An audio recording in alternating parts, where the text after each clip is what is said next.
Witam serdecznie. Dzisiaj bez sesji, natomiast chciałem Wam pokazać zagranie, bo wyklarowała się dość fajna sytuacja i chciałbym ją po prostu omówić, żeby to jakąś wartość wniosło do Waszych rozkmin na temat tradingu.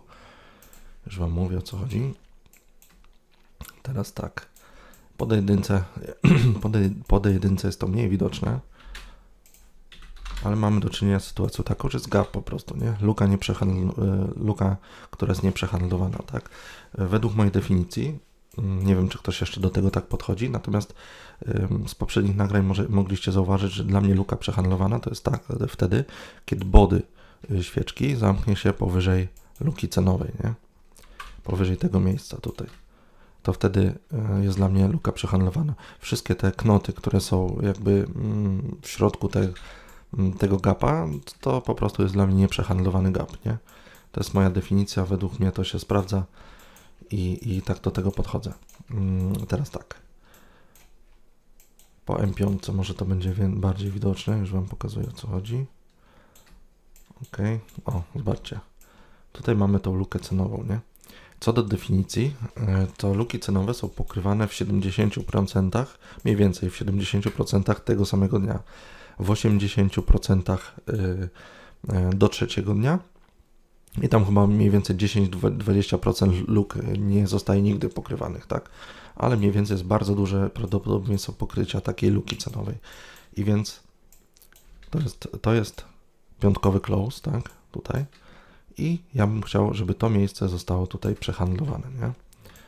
Czyli docelowo nie patrzyłem za bardzo na setupy, tylko tak, tutaj ja pozycję otwierałem gdzieś rano po 9, gdzieś mniej więcej, może po 10 w tym miejscu i po prostu tak, został mocny impuls, cena pokazała, wykres pokazał mocny impuls, tak, więc to dla mnie jest momentum, to oznacza dla mnie momentum i teraz rozegranie jest bardzo proste, nie, jest to rozegranie na ruch 1 do 1 dosłownie, nie, w ten sposób. Na przehandlowanie tej luki cenowej nie będę tutaj dokładał do pozycji, po prostu ewentualnie zmaksymalizuję troszkę ten target, przesunę, jakby cena chciała jeszcze wyżej wyjść, nie? Ale docelowo to jest taki poziom, który chciałbym rozegrać w ten sposób. Czyli żadnej filozofii, nawet bez setupu bym też tutaj wchodził na pokrywanie tej luki, ponieważ z samego założenia luki się pokrywają w tych 70-80%, nie? Więc docelowo tak jakby spekulacyjnie chciałbym zobaczyć pokrycie tej luki i wtedy albo w tą stronę, albo w tą stronę, tak? Jest to środek mniej więcej, zobaczcie jak to ładnie wygląda teraz, nie?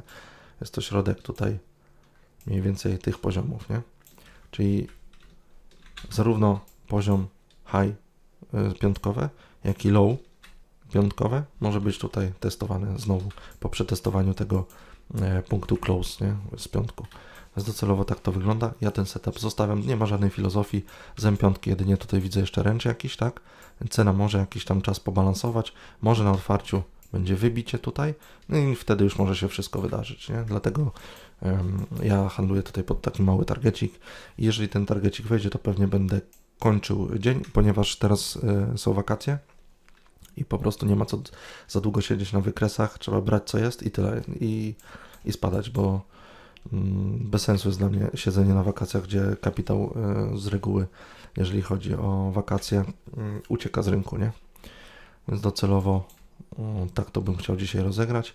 No i tyle, zostawiam nagranie, zrobię z tego sklejkę, z tego zagrania. To nie jest pełna, kompletna sesja, nie rozgrywam dzisiaj Ameryki, po prostu robię tylko takie zagranie. Zobaczyłem okazję, wszedłem w pozycję i tyle, nie? Zostawiam tą pozycję, niech ona się kręci. No i pewnie gdzieś na otwarciu Ameryki zajrzę, zobaczę co się wydarzyło, nie? W międzyczasie będę kontrolował, wiadomo, pozycję, a tymczasem do później, do usłyszenia. No i teraz jest wybór, albo będę kasował tą pozycję, albo będę starał się przytrzymać tą pozycję jeszcze wyżej, podsuwając stop lossa wyżej, co dwie świeczki przypuśćmy, nie? Więc docelowo teraz trzeba było się zastanowić nad dalszym scenariuszem, nie? Patrząc po momentum, jeżeli chodzi o S&P, to sytuacja wygląda tak, że teraz wykres będzie siedział na tej linii oporu, nie? Docelowo target tutaj jest fajny, ciekawy, bo tutaj są stop lossy do wzięcia, ewentualnie później dopiero pułapka tego typu, nie? Czyli wybicie tych stop lossów i ewentualnie shorty lub ponawianie szczytów tutaj, nie? S&P. Więc głównym wykresem jako tako jest S&P jako wiodący indeks, natomiast Nasdaqa rozgrywam, bo ponieważ lubię Nasdaqa, jest troszkę szybszy, lepiej to wygląda, mniejszym ryzykiem lepsze profity wyciągam, także tak to wygląda. Z takich rzeczy, które by mnie niepokoiły tutaj, dobra, podciągamy to. Ok, jeszcze muszę tutaj, muszę się rozłączyć i połączyć, bo tutaj widzę, że mi pozycja nie działa. Czasem właśnie, jeżeli handlujecie propy, to czasem się dzieje tak, że nie przesuniecie targetów, musicie zlikwidować target. No to trade evade i tak dalej, to się wszystko wiesza, to nie jest broker taki jak normal trading czy inny od futuresów. To jest po prostu, jak ja to nazywam, platforma pod prop trading, nie? Także sytuacja tu wygląda tak, że może się coś zwieszać, więc trzeba docelowo nowe targety. Po prostu jak zlikwidujemy targety, tak, jak zlikwiduję targety, rozłączę się, połączę, to wtedy mogę od nowa sobie po prostu stopy postawić, nie? Ok, i tutaj zrobimy sobie tak. Zrobimy sobie stopa, żeby podciągać sobie razem z wykresem tutaj. Ok. Tutaj tak samo zrobimy sell limity. Ok.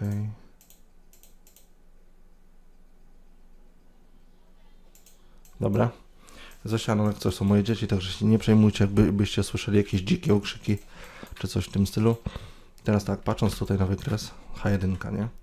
Na H1 pierwszą przeszkodą, jaką widzę, to jest pivot tutaj i close z poniedziałku. To jest bardzo ważne miejsce dzisiaj. Więc docelowo nie chciałbym przeciągać nie wiadomo jak mocno profitów, natomiast patrząc po momentum, jestem spokojny co do tej pozycji, nie? I chciałbym ją podciągnąć jeszcze wyżej, nie? Ewentualnie jakąś małą dokładeczkę zrobić. Docelowo, gdyby takiego momentum nie było, to tutaj bym kasował zysk. Tutaj bym już wychodził z pozycji, mniej więcej, nie? Przypuśćmy 22 950 pewnie tutaj, albo tutaj bym wychodził gdzieś z pozycji. Natomiast przy takim momentum, teraz będzie za 2 minuty otwarcie rynku, to będę chciał przytrzymać profit troszkę wyżej.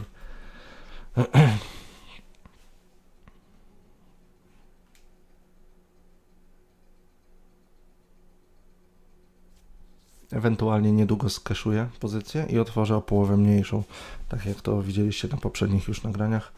Czasem redukuję po prostu pozycję i zbieram się niżej, ewentualnie dokładam wyżej kolejne pozycje, ale już po redukcji, nie?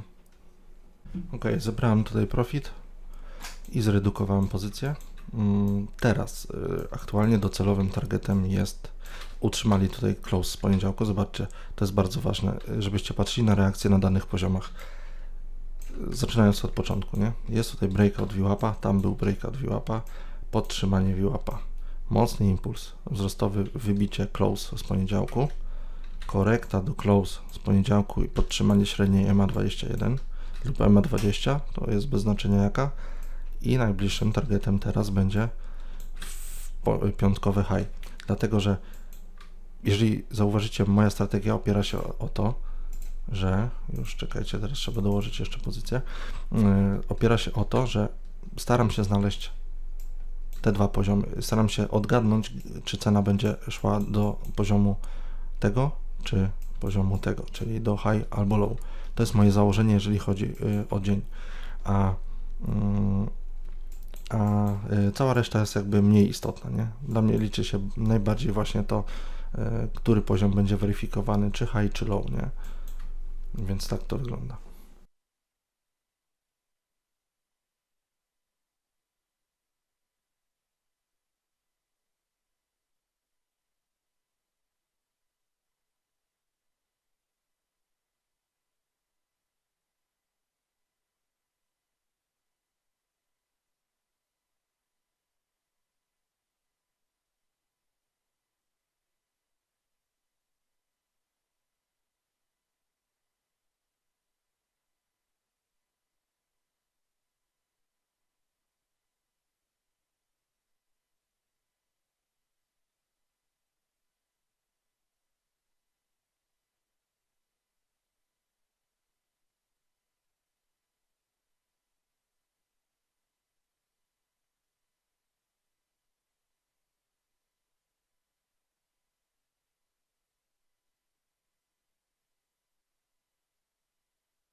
Dobra, i to by było na tyle z rozegrania. Nie ciągną, zobaczcie, tutaj jest teraz korekta, coś tutaj nie mogło dociągnąć do tego high piątkowego, więc chciałem Wam tylko tutaj pokazać to zagranie, jak rozgrywać takie gapy i nadarzyła się ku temu fajna sytuacja, więc docelowo myślę, że to co chciałem to pokazałem. No i zapraszam na kolejną sesję, znaczy to było jakby pokazanie zagrania, ale sesja taka prawidłowa, robię teraz jedną sesję w tygodniu i to będzie wtorek, środa lub czwartek, raczej to będzie środa lub czwartek w tym tygodniu. I myślę, że tak gdzieś pod koniec tygodnia będzie to wrzucone. A jeszcze pamiętajcie o subskrypcji, lajku, jeżeli te nagrania niosą jakąś wartość dla Was, to zapraszam do komentowania, lajkowania, dajcie suba, żeby ten kanał niosło. Chociaż ja i tak jestem zadowolony, już z kilka tysięcy wyświetleń w parę tygodni, więc no jestem pozytywnie zaskoczony. Dobra, nie będę przeciągał, tymczasem do usłyszenia.